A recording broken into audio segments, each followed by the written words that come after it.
सोचकर देखिए, दुनिया के सबसे ताकतवर जासूसी सैटेलाइट्स की नज़र से एक पूरा का पूरा परमाणु परीक्षण कैसे छिपाया जा सकता है। इस कहानी में हम जानेंगे कि भारत ने ठीक यही कारनामा कैसे कर दिखाया। ये बात है साल 1998 की। जगह थी पोखरण का खुला रेगिस्तान और भारत के सामने एक बहुत बड़ी चुनौती थी। अमेरिकी जासूसी सैटेलाइट्स की 24 घंटे की निगरानी के बीच एक परमाणु परीक्षण को अंजाम देना।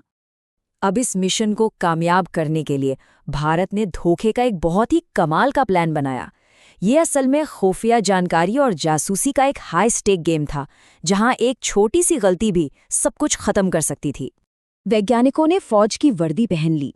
सारा भारी काम जैसे खुदाई और सामान लाना ले जाना सिर्फ रात के अंधेरे में होता था, और जैसे ही सैटेलाइट के गुजरने का वक्त होता सब कुछ पहले जैसा कर दिया जाता था, मानो वहां कुछ हुआ ही नहीं। लेकिन सवाल ये उठता है कि आखिर इतनी ज्यादा सावधानी क्यों बढ़ती जा रही थी? इसका जवाब भारत के उस दौर के मुश्किल हालात में छिपा है।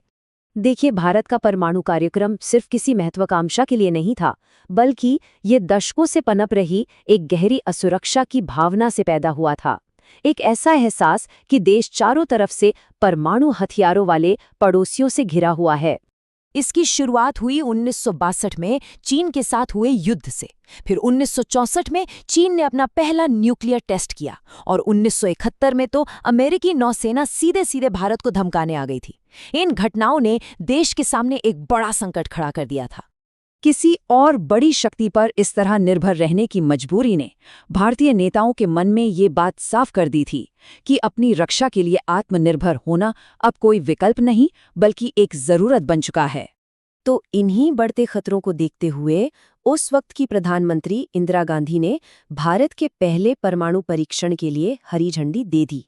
इस मिशन का कोड नेम था स्माइलिंग बुद्धा। ये अपने आप में एक बहुत बड़ी कामयाबी थी, जिसे सिर्फ 75 वैज्ञानिकों और इंजीनियरों की छोटी सी टीम ने पूरी तरह से खुफिया तरीके से अंजाम दिया था। अब दुनिया भर में इसकी क्या प्रतिक्रिया होगी, इसे संभालने के लिए भारत ने कहा कि ये टेस्ट शांतिपूर्ण कामों जैसे कि खनन और खुदाई के लिए किया गया था। लेकिन दुनिया ने इस शांतिपूर्ण वाली बात पर यकीन नहीं किया।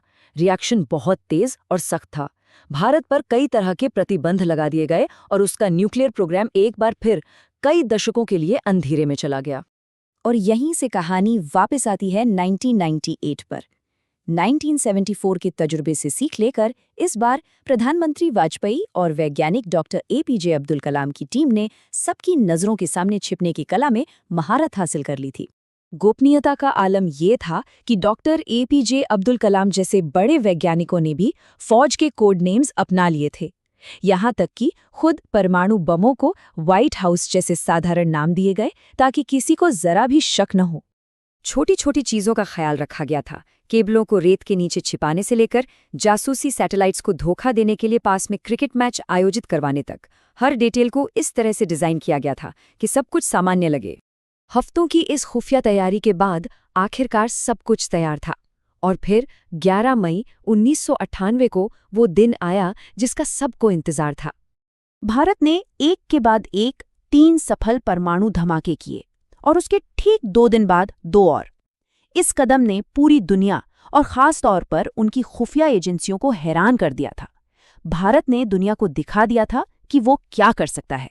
जाहिर है, पूरी दुनिया से सख्त प्रतिक्रिया आई, लेकिन इस बार भारत पीछे नहीं हटा।